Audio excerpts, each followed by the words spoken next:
সাংবাদিকসকলক সংবাদ গোষ্ঠী সকলো ব্যক্তিকে মই আহ্বান জনাইছোঁ যাতে এই বিষয়সমূহ কেলেংকাৰী কয়লাৰ কেলেংকাৰী এপেক্স বেংকৰ চিণ্ডিকেট মাটিৰ কেলেংকাৰী বাগানৰ কেলেংকাৰী এইবোৰৰ পৰা যাতে বিৰত হৈ নাহে। মই 2024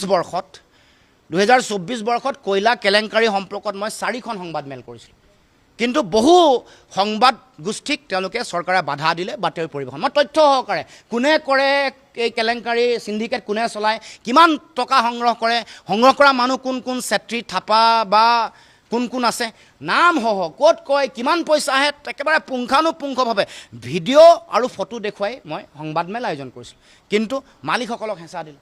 গতিকে মই আহ্বান জনাইছোঁ, বালিলৈ যি পাত সুগ্ৰীবলৈ সেই পাত। তেওঁলোকে যে এই যে এদিন কোনোবা এগৰাকী সাংবাদিকক ৰাজহুৱাকৈ বেয়াকৈ ক'লে, পিছদিনাখনত তেওঁৰ সম্পৰ্কত বেয়া কথা কটু মন্তব্য ক'লে, কেতিয়াবা হিন্দু মুছলমানৰ নামত সাংবাদিকক বিভাজন কৰিবলৈ চেষ্টা কৰিলে, এতিয়াও কৰি আছে। এই যে কেতিয়াবা জাতিৰ নামত গোষ্ঠীৰ নামত কোনোবা সাংবাদিক গোষ্ঠী এটাৰ সাংবাদিক এগৰাকীক বেয়া মন্তব্য কৰি তেওঁলোকে যি ধৰণৰ এটা গণতন্ত্ৰৰ চতুৰ্থ স্তম্ভক ভয় ভাবুকি খুৱাই তেওঁলোকৰ কণ্ঠ ৰুদ্ধ কৰিব খুজিছে, এইটো ফেচিজিমৰ আৰম্ভণি, এইটো স্বৈৰতান্ত্ৰিক শাসকৰ এইটো চৰিত্ৰ।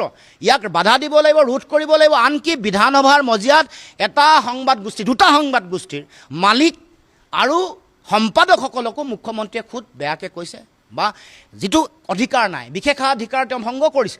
কাৰণ যাৰ আত্মপক্ষ সমৰ্থন কৰিব পৰাকৈ সংসদৰ মজিয়াত মানুহগৰাকী, বিধানসভাৰ মজিয়াত মানুহগৰাকী নাই, তেওঁক লৈ কোনো কথা ক'ব নোৱাৰে। এইটো কোনো নীতি বিৰুদ্ধ কথা, এটা সংবিধান বিৰুদ্ধ কথা। এই যে কামটো কৰিছে তেওঁলোকে, এই কামটো এদেও দুদেওকৈ লুটা নিয়াৰ যিটো চেও, এই কামটো কৰি আছে। আজি অকণমান কৰিছে, কাইলৈ সেই শেহতীয়াকৈ সেইকাৰণে জেললৈ দিয়াৰ তেওঁলোকে এটা পৰিকল্পনা কৰিছিলে, কিন্তু ৰাইজে বাধা দিলে। সকলো জাগিলে, সংবাদ গোষ্ঠীৰ লগত জড়িত, সংবাদ সেৱাৰ লগত জড়িত সকলো মানুহে প্ৰতিবাদ কৰাৰ পাছত সমগ্ৰ ভাৰতবৰ্ষত হ'ল। আপোনালোকে চাব, ৰাষ্ট্ৰীয় সংবাদ মাধ্যম যিসমূহ তেওঁলোকৰ কণ্ট্ৰলত নাই, বিজেপি কণ্ট্ৰলত, সকলো প্ৰিণ্ট হওক বা যিমানবোৰ আছে ডাঙৰ ডাঙৰ ইণ্ডিয়ান এক্সপ্ৰেছ, ডাঙৰ ডাঙৰ হিন্দু, সকলোৱে কৰিছে, কোনো বাদ দিয়া নাই। সকলোৱে শক্তি, ৰবিশ কুমাৰলৈকে সকলোৱে ইয়াৰ প্ৰতিবাদ কৰিছে। গতিকে মই ক'ব খোজোঁ যে এইটো আমাৰ গণতান্ত্ৰিক দায়িত্ব। এইটো আজি অলপ সময়ৰ কাৰণে ভয় ভাবুকি খাই যদি কোনোবাই মুখ বন্ধ কৰে, বিশেষকৈ সংবাদ গোষ্ঠীসমূহেও যদি ইয়াৰ পৰা দূৰত থাকে, বিৰত থাকে, মই ভাবোঁ যে কাইলৈ অধিক ভয়াৱহ হ'ব। কাৰণ এটা সময়ত বহু মানুহে প্ৰাণ দিব লগা হৈছে, বহু মানুহ জেললৈ গৈছে এটাও বিচাৰ নকৰাকৈ।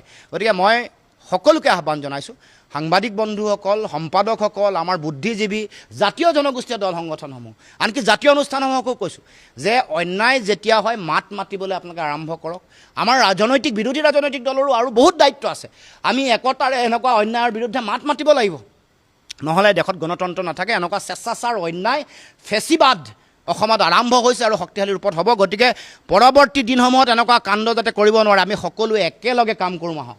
আমি কোনেও ৰৈ থাকিব নালাগে, অন্যায় দেখি কেতিয়াও চকু বন্ধ কৰি থাকিব নালাগে।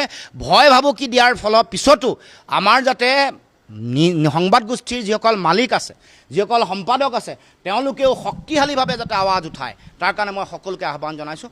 আমি সকলোৱে একেলগে মিলি এই যিটো অন্যায়, এই স্বৈৰতন্ত্ৰ, এই যিটো অপশাসন, এই যি দুৰ্নীতি, চিণ্ডিকেট, এইবোৰ সকলোৱে প্ৰতিৰোধ কৰিম। দেশৰ গণতন্ত্ৰ আৰু সংবিধান ৰক্ষা কৰিবৰ কাৰণে সকলোৱে আমি কাম কাজ কৰিম।